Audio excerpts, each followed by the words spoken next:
ஓம் சரணாகத தீனார்த்த பரித்ராண பராயணே சர்வஸ்யார்த்திகரே தேவி நாராயணி நமஸ்துதி. வணக்கம் நேயர்களே, இது மகாலட்சுமி ஜோதிடம் வழங்கும் காலச்சக்கரம். உங்கள் அன்பு ஜோதிடர் ஸ்ரீராம்ஜி பேசுகிறேன். அனைவரும் நலமுடன் இருக்கிறீர்களா? நன்றாகத்தான் இருப்பீர்கள், நன்றாக இருக்க வேண்டும். இன்றைய காணொளியில் நாம் காண இருப்பது உறவுகளின் பிரச்சனைகளும் ராகுவும். இதுதான் தலைப்பு. பொதுவாக நிழல் கிரகங்கள் என்று சொல்லக்கூடிய இந்த ராகு கேதுக்கள் மனிதனின் ஆழ் மனதில் நுழைந்து அவனை தவறான செயல்களை செய்ய தூண்டும் கிரகங்கள். குறிப்பாக ராகு பகவான் தூண்டிவிட்டு சிதறடிக்கும் குணம் கொண்ட ஒரு கிரகம். இந்த ராகு சப்த கிரகங்கள்னு சொல்லக்கூடிய 7 பேரோட யார் கூட க்ளோஸாக இருந்தாலும் அது சார்ந்த உறவு ரீதியான பிரச்சனைகளும் அது சார்ந்த காரகத்துவ பிரச்சனைகளையும் மனுஷன் சந்திக்காமல் போகவே முடியாது. சுபக்கோள்களோடு சேரக்கூடிய ராகு தன்னை சுபராக மாற்றிக்கொள்ளும் தன்மை கொண்டவர் என்றாலும் கூட அவர் அந்த சுபக்கோளின் காரகத்துவத்தை ஆதிபத்தியத்தை பாதிக்காமல் விட மாட்டார். ஸோ அந்த வகையில் உறவுகள் ரீதியான பலவிதமான சிக்கல்களை ராகு எந்தெந்த கிரகங்களோடு சேரும்போது எப்படி கொடுப்பார் அப்படிங்கிறத பார்க்கலாம். உங்கள் ஜாதகத்தில் இந்த மாதிரியான ஒரு அமைப்பு இருந்ததுன்னா நீங்கள் அந்த உறவுகள் ரீதியாக கவனத்துடன் இருக்க வேண்டியது ரொம்ப அவசியம். இதில் ஆதிபத்திய ரீதியான உறவுகளும் வரும், காரகத்துவ ரீதியான உறவுகளும் வரும். ரெண்டையுமே உங்களுக்கு மிக்ஸ் பண்ணியே சொல்கிறேன். இப்போ சூரியனோட ராகு ரொம்ப க்ளோஸாக இருக்காருன்னா இதில் சூரியன் கிரகண தோஷம் அடைவார். ராகு கூட சேர்ற எல்லா கிரகங்களும் கிரகண தோஷம் அடையும், அதையும் நீங்கள் மறந்துடக்கூடாது. ஏன்னா ராகு ஒரு இருள் கிரகம். அவரோடு க்ளோஸாக 5 டிகிரிக்குள்ளே ஒரு கிரகம் உள்ளே போயிடுச்சுன்னா அது தன்னுடைய சுய வலிமையை முழுசாக இழந்து விடும். அப்படி சேரும் கிரகம் ஒருவேளை ஆட்சி உச்சம் பெற்று இருந்தால், அதாவது ஆட்சி பெற்ற வீட்டில் இணைஞ்சிருந்தாலோ உச்சம் பெற்ற வீட்டில் இணைந்திருந்தாலோ ஒரு 5% 10% அது அதோடைய வேலையை செய்யும். இல்லைன்னா டோட்டலாக சரண்டர் அப்படிங்கிறது மாதிரி ஆகிடும். இதையும் நுணுக்கமாக புரிஞ்சுக்கணும். இப்போ சூரியனோடு ராகு க்ளோஸாக இணைந்திருக்கும் போது தகப்பன் மகன் உறவு பாதிக்கப்படும். தகப்பனாதி வர்க்கத்தோடு தேவையில்லாத பகை வரும்.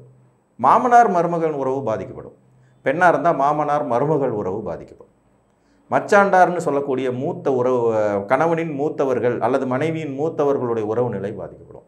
இவங்ககிட்டலாம் நீங்கள் கவனத்துடனும் எச்சரிக்கையுடனும் அளவாகவும் பேச்சுவார்த்தைகள் வைத்துக்கொள்வது நன்று.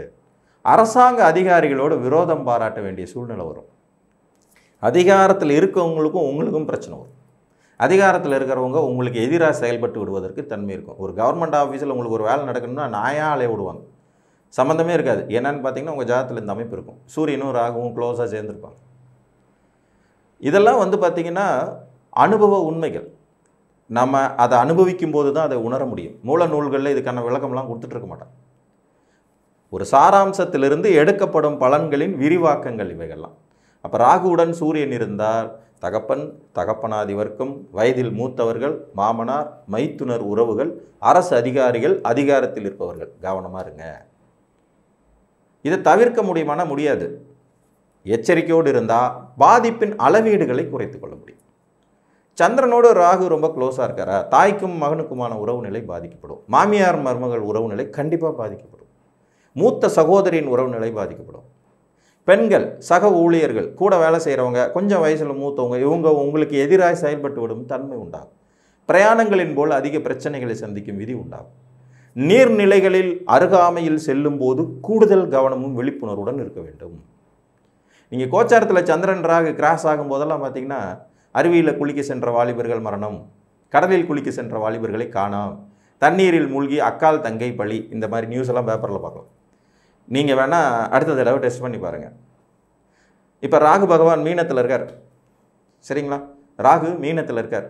இந்த சந்திரன் மீன ராசி கிராஸ் பண்ணக்கூடிய அந்த 2.25 நாளில் நீங்கள் பேப்பர் எடுத்து பாருங்கள். இந்த மாதிரி ஒரு 4 நியூஸாவது 5 நியூஸாவது பார்க்காம இருக்க மாட்டேங்க.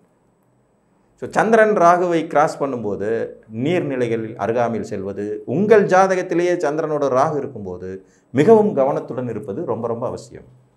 இந்த வீர தீர சாகசமெல்லாம் பண்ணுறேன்னு சொல்லிட்டு தண்ணியில் போய் குதிக்கிறதெல்லாம் அந்த வேலையெல்லாம் பண்ணிடாதீங்க. சுற்றுலா ஸ்தலங்களுக்கு செல்லும்போது நீர்நிலைகளை பார்க்கும்போது மிகவும் கவனத்துடன் இருக்க வேண்டியது அவசியம். தண்ணியை பார்த்தோன்னே ஓடி போய் தவறேங்கிறதெல்லாம் வேலைக்கே ஆகாது. ஆழம் தெரியாமல் காலை விடாதே சொல்லி வச்சிருக்கிற பழமொழியினுடைய அர்த்தம் இதுதான். பிரயாணத்தில் ரொம்ப விழிப்புணர்வாக இருக்கணும். செவ்வாய் ராகு க்ளோஸாக சேர்ந்துருக்காங்களா, சகோதர உறவு கடுமையாக பாதிக்கப்படும். சகோதரர்களால் உங்களுக்கு ஒரு மன நிம்மதி கூட வரவே வராது. மனதளவில் அவர்கள் உங்களுக்கு நிம்மதியை கொடுக்கவே முடியாது. இரத்த சம்பந்தப்பட்ட பேர் தெரியாத நோயெல்லாம் வரும். எலும்புகள் பலகீனமாகும். செவ்வாய் ராகு க்ளோஸாக இருக்கிறவங்களுக்கு எலும்பு பலகீனமாகும். தோலில் வந்து பார்த்திங்கன்னா வெண்புள்ளிகள்ங்கிறது மிடில் ஏஜில் வர ஆரம்பிச்சிடும். ஸ்கின் அலர்ஜி ஏற்படும் தன்மை. பூமி சம்மந்தப்பட்ட விஷயங்களில் எப்போதும் தலைவலி இருந்துகிட்டே இருக்கும். நீங்கள் எவ்வளோ பார்த்து ஒரு இடமோ பூமியோ வாங்கினீங்கனாலும் அதனால் உங்களுக்கு மன நிம்மதிங்கிறது கிடைக்காது. வில்லங்கமான பூமியாக இருக்கும், ஏதோ ஒரு பேப்பர் தொலைஞ்சு போயிடும், சர்டிஃபிகேட் சம்மந்தப்பட்ட பிரச்சனைகள் வருங்கிறது மாதிரி இருக்கும். செவ்வாயின் காரகத்துவங்கள் ரீதியாக காவல்துறை அதிகாரிகள் சம்மந்தப்பட்ட விஷயங்களில் எச்சரிக்கையுடன் இருக்க வேண்டியது அவசியம். யூனிஃபார்ம் சர்வீஸ் பண்ணுறவங்கள்ட்ட கவனமாக இருக்கணும். மாற்று மருத்துவத்தினால சிக்கலாகக்கூடிய அமைப்பு உங்களுக்கு உண்டாகும். செவ்வாய் ராகு காம்பினேஷனில் இருக்குன்னா மெடிசன்லாம் அவங்க சௌரியத்துக்கு எதுவுமே எடுத்துக்கவே கூடாது. மருத்துவர்களின் சரியான ஆலோசனையை பின்பற்ற வேண்டியது அவசியம். இன்னொன்று, அளவுக்கு மீறி ஓவர் டோஸ் மருந்துகளை சாப்பிட்டுட்டு பக்க விளைவுகள் ஏற்படும் வாய்ப்புகள் உங்கள் ஜாதகத்தில் அதிகமாக உண்டாகும். கவனம். சகோதரன் சகோதரி வகை உறவுகளிடத்தில் கவனத்துடன் இருக்க வேண்டும். அதிகாரத்தில் உள்ளவங்க யூனிஃபார்ம் சர்வீஸில் உள்ளவங்கள்ட்ட கவனத்தில் இருக்க வேண்டும். பூமி சம்பந்தப்பட்ட துறைகளில் மிகவும் கவனத்துடன் இருக்கும். பொதுவாக செவ்வாய் ராகு ரொம்ப க்ளோஸாக இருந்தாங்கன்னா நீங்கள் உங்கள் பேரில் இடம் பூமி வாங்காமல் இருந்தீங்கனாலே அது நிம்மதி. வேறு மாதிரியான முதலீடுகளில் உங்கள் கவனத்தை திருப்பிக் கொள்ள வேண்டியது அவசியமாகும். மருத்துவத்தில் கவனமாக இருக்கணும். புதனோடு ராகு சேர்றார். புதனை ராகு பெருசாக பாதிக்கிறது இல்லை, இது ஒரு நிதர்சனமான உண்மை. ஆனால் உங்கள் புத்தி கிரிமினலாக வேலை செய்யும். உங்கள் புத்தி கிரிமினலாக வேலை செஞ்சிடும். இதுதான் பிரச்சனை. குறுக்கு வழிகளை எளிதில் மனம் நாடும். இந்த பங்குச்சந்தையில் போயிட்டு பெரிய அளவில் பணத்தை இழக்கிறவங்க மோஸ்ட்லி ராகு புதன் காம்பினேஷனில் இருப்பாங்க. இல்லைன்னா புதன் வந்து ராகுவோட நட்சத்திரத்தில் இருப்பார், ராகு வந்து புதனோட வீட்டில் இருப்பார், இல்லைன்னா புதனோட நட்சத்திரத்தில் இருப்பார். ஆயில்யம் கேட்டை ரேவதியில் ராகு இருந்தாலும், திருவாதிரை சுவாதி சதயத்தில் புதன் இருந்தாலும் இந்த விளைவுகள் ஏற்படும். மற்ற கிரகங்களோட இந்த அமைப்பு வரும். புதனும் ராகுவும் சேர்ந்து இருந்தாலும் இந்த விளைவுகள் ஏற்படும். புரியுதுங்களா? பங்குச்சந்தை, சூதாட்டம், ஸ்பெகுலேஷன், திடீர்னு பெரிய ஆள் ஆயிரணுங்கிறதுக்காக குறுக்கு வழிகளை நாடுவது போன்ற விளைவுகளை உருவாக்கும். மாமன் உறவுகள் பாதிக்கப்படும். கல்வியில் தடைகள் ஏற்படும். படிக்கிற படிப்பு ஒன்றா இருக்கும், செய்கிற வேலையாக இருக்கும். ஏதாவது ஒரு படிப்பை ரொம்ப கஷ்டப்பட்டு சேர்ந்துவிட்டு அதுக்கப்புறம் அது எனக்கு பிடிக்கல அப்படின்னு சொல்லிட்டு ரிவர்ஸ் அடிக்கிற சூழ்நிலைகள் உருவாகும். கிரிமினலிசமான விஷயங்களை ரொம்ப அதிகமாக கற்றுக்குவாங்க. இந்த சைபர் கிரைம் அப்படிங்கிறதெல்லாம் புதன் ராகு காம்பினேஷனில் நடக்கிற ஒரு விஷயம்தான். புதனும் ராகுவும் ஒரு தொடர்புகள் இருந்தாங்கனால, பொதுவாகவே புதனோட வீட்டில் ராகு கிராஸ் ஆகிட்டு போகும்போது சைபர் கிரைம்ஸ் நிறைய நடக்கும். கண்ணிலேயோ மிதுனத்திலேயோ இருக்கும்போது. அதேமாதிரி புதனோட நட்சத்திரத்தில் ராகு கிராஸ் ஆகும்போதும் சைபர் கிரைம்ஸ் நிறைய நடக்கும். நம்ம யூகிக்க முடியாத குற்றச்செயல்களில் ஈடுபடுத்தி அதனால் பெரிய இழப்புகளையும் மிடில் ஏஜ் வயசில் வந்து எல்லாத்தையும் தொலைச்சிட்டு நிற்க வேண்டிய சூழ்நிலைகளையும் உருவாக்கிடுவாங்க. மைத்துனர், மாமன் வகை உறவுகள், மாமனார் வகை உறவுகள் பாதிக்கப்படும். இதில் கவனமாக இருக்கணும். அறிவுசார் குற்றங்களில் ஒன்று நீங்கள் சிக்குவீங்க, இல்லைன்னா சிக்கிக்கொள்ளக்கூடிய சூழ்நிலைகளை புதன் உங்கள் லக்ன ரீதியாக உருவாக்குவார். கவனம். சுக்கிரன் ராகு காம்பினேஷன், பெண்களுடைய உறவுகள் எல்லாமே கெடும். தப்பான பெண்களுடைய உறவுகள் ஏற்படும். பெண்ணுக்கு இந்த மாதிரி இருக்குது சார், என்ன பண்ணுறது? ஆண்களோட உறவு நிலை பாதிக்கப்படும். தப்பான ஆண்களின் தொடர்புகள் எப்போ வேணாலும் உங்கள் லைஃப்பில் உள்ள பூந்து கபடி விளையாண்டுரும். கவனம். இந்த அமைப்பில் வந்து சுக்கிரன் ராகு எவ்வளோ தூரத்தில் சேர்ந்துருக்காங்க, வேறு சுபகிரகங்களுடைய தொடர்புகள் அங்கே இருக்கிறதாங்கிறதெல்லாம் கொஞ்சம் கவனமாக பார்த்து இந்த பலன்கள் எடுக்கணும். நம்ம சுக்கிரன் ராகுவும் சேர்ந்தவங்க எல்லாருமே வந்து மோசமான ஆளுங்கிற மாதிரியான ஒரு விளைவுகளை நீங்கள் எடுத்துக்கொள்ளக்கூடாது. அதற்கு விதிவிலக்குகளும் உள்ளேயே ஒளிந்திருக்கும். எத்தனை டிகிரிக்குள்ளே இவங்க சேர்ந்துருக்காங்கங்கிறது ரொம்ப முக்கியம். சுக்கர திசையோ ராகு திசையோ பெருசாக மிடில் ஏஜில் வருதாங்கிறத பார்க்குறது ரொம்ப முக்கியம். பொது பலன்கள் தனி மனித வாழ்க்கைக்கு பொருந்தி வராது. கொஞ்சம் அதையும் பார்க்கணுங்கிறது இந்த இடத்துல பதிவு செஞ்சுக்கிறேன். சுக்கிரன் ராகு காம்பினேஷன் மற்றவர்களோடு பழகும்போது இந்த ஸ்ட்ரேஞ்சர்ஸ் திங்ஸ் அப்படிங்கிற விஷயத்தில் ரொம்ப ரொம்ப ரொம்ப கவனமுடன் எச்சரிக்கையோடு இருங்க. திடீர்னு தோன்ற ஒரு உறவு உங்கள் வாழ்க்கையை டோட்டலாக திருப்பி போட்டு போயிடும், மாற்றியே விட்டுரும். சம்மந்தம் இல்லாமல் அரசனை நம்பி புருஷனை கைவிட்டாங்கிறது மாதிரியும், ஆசை நாகிக்காக வீதிக்கு வந்தான்ங்கிறது மாதிரியான பழமொழிகளும் இந்த மாதிரி ஜாதக அமைப்புகளுக்கு பொருந்தி வரும். புரியுதுங்களா? கோவலன் செய்த வேலை பார்த்துருக்குறோம் இல்லைங்களா? அரசனை நம்பி புருஷனை கைவிடுறது அக்கம் பக்கத்தில் நம்ம கவனிக்கிறோம் இல்லையா? நமக்கு படிப்பினையும் பாடங்களும் எப்போதுமே வந்து நம்மை சுற்றி இருப்பவர்களிடத்திலிருந்தே கிடைத்துவிடும். இந்த இயற்கை ஒரு மிகப்பெரிய ஆசா நமக்கு போதிச்சுக்கிட்டே இருக்கும். நாம தான் கவனிக்கிறதே கிடையாது. கூர்ந்து கவனிக்கும் போதே நிறைய விஷயங்கள் பிரச்சனைகள்லேருந்து நம்ம தப்பிச்சுக்க முடியும். வேகமாக போய் உங்கள் கண்ணு முன்னாடி ஒரு பையன் ஆக்சிடென்ட் ஆகி செத்து போகிறான், நீங்கள் அதை பார்த்துட்டும் திரும்ப நீங்களும் வேகமாக வண்டி ஓட்டினா அப்போ இயற்கை சொல்லி கொடுத்த அந்த பாடம் உங்களுக்கு புரியவில்லை அப்படின்னு அர்த்தம். புரிந்து கொள்ள முயற்சி செய்யும் போதே வெகு குற்றங்கள் தவிர்க்கப்பட்டு விடுங்கிறதா நிதர்சனமான உண்மை. சமுதாயத்தில் வந்து முறைகேடிய தொடர்புகள், முறை தவறிய தொடர்புகளால் எந்த அளவுக்கு பிரச்சனைகள் உருவாகுது, கள்ளக்காதல் விவகாரங்கள்னால எவ்வளவு ப்ராப்ளங்கள் ஏற்படுது, கொலை குற்றச்செயல்கள் எப்படி ஏற்படுது, இந்த குழந்தைகளினுடைய எதிர்காலம் எந்த அளவுக்கு பாதிக்கப்படுகிறதுங்கிறதெல்லாம் கொஞ்சம் கவனத்தில் கொண்டு நாமளும் தனிமனித ஒழுக்கத்தை ஃபாலோ பண்ண வேண்டியது ரொம்ப ரொம்ப ரொம்ப ரொம்ப அவசியம். சுக்கிரன் ராகு காம்பினேஷன் உங்கள் ஜாதகத்தில் இருக்கா? எச்சரிக்கையுடன் கவனத்துடன் இருப்பதற்குத்தான் இந்த பதிவு.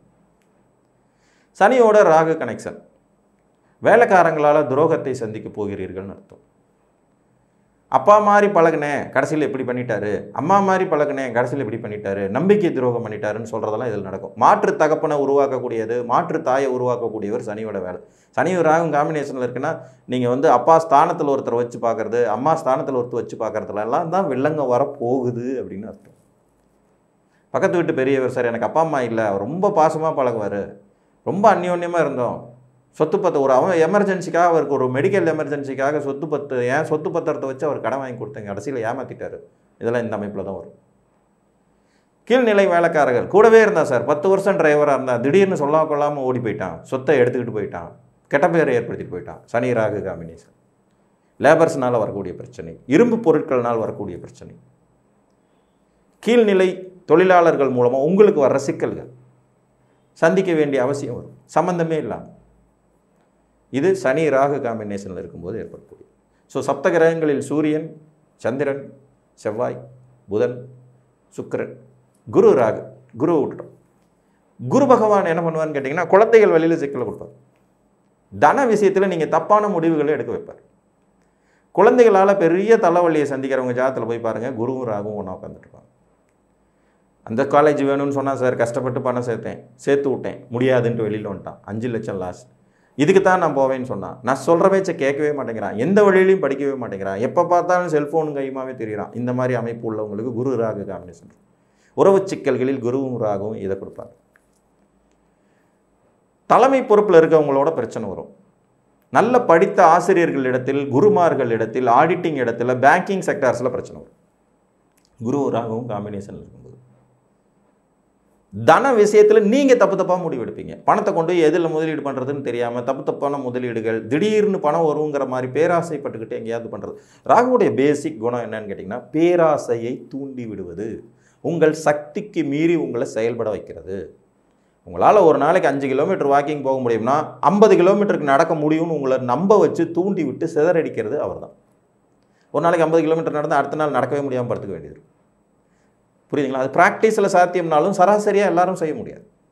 அப்போ அந்த சக்திக்கு மீறி உங்களை செயல்பட வைத்து, தன்னுடன் இணைந்த கிரகங்களின் காரகத்துவ ரீதியாக உங்களை தவறிழைக்க தூண்டி, அதன் மூலமாக வாழ்நாளில் மறக்க முடியாத வருத்தங்களையும் வேதனைகளையும் துன்பங்களையும் தரக்கூடிய கிரகம் ராகு. அதனால் ராகு உங்கள் லக்னத்திலிருந்து எந்த வீட்டில் இருக்காருங்கிறதுலையும் கொஞ்சம் கவனமாக இருங்க. ப்ளஸ் யாருடன் அவர் இணைந்திருக்கிறார் என்பதிலையும் கவனமாக இருங்க. அந்த ஆதிபத்தியம், அந்த காரகத்துவ ரீதியாகத்தான் நீங்கள் தவறிழைக்கப் போகிறீர்கள் அல்லது பிரச்சனைகளை சந்திக்கப் போகிறீர்கள். வாழ்நாளில் மறக்க முடியாத காயங்களையும் வேதனையையும் வடுவையும் அனுபவிக்கப் போகிறீர்கள் என்பதை புரிந்து கொண்டு நடந்து கொள்ளும்போது பிரச்சனைகளின் தாக்கம் வெகுவாக குறையும் என்று கூறி, மீண்டும் ஒரு காணொலியில் உங்களை சந்திக்கும் வரை உங்களிடமிருந்து அன்புடன் விடைபெற்றுக் கொள்வது உங்கள் அன்பு ஜோதிடர் ஸ்ரீராம்ஜி. நன்றி, வணக்கம்.